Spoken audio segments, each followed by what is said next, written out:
एक समझदार कंवर साहब और मोतियां रे बीचे जी की बातचीत वे है उन रोकी खुलासो और इन रे लारे भी छुपी उड़ी है बहुत गूढ़ कथा। एक मोठियार मोतिया सु पूछियो के यूयम के थे कौन हो? तो मोती जवाब दियो मुक्ता वयम, मैं मुक्त हाँ, मैं मोती हाँ, मैं आजाद हाँ। तो की दिना पछे भीज कंवर साहब देखियो कि वही मोती एक रूप कंवरी रे गले में आभूषण स्वरूप शोभा देवे है। तो कंवर साहब पूछियो कि इन आभूषण रो नाम कई है?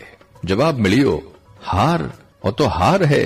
आ सुन कंवर साहब अचरज साथे पूछियो, अरे थे तो मुक्त हा, स्वतंत्र हा, आजाद हा, थाने बंधन में बांधर हार री संज्ञा क्यों धारण करनी पड़ी? सवाल बहुत अबखो हो, दुखती रग मत हाथ धरे जड़ो सवाल हो कि मोती थे तो मुक्त हा, स्वतंत्र हा, आजाद हा, थाने बंधन में बांधर हार री संज्ञा क्यों धारण करनी पड़ी? इनरो जवाब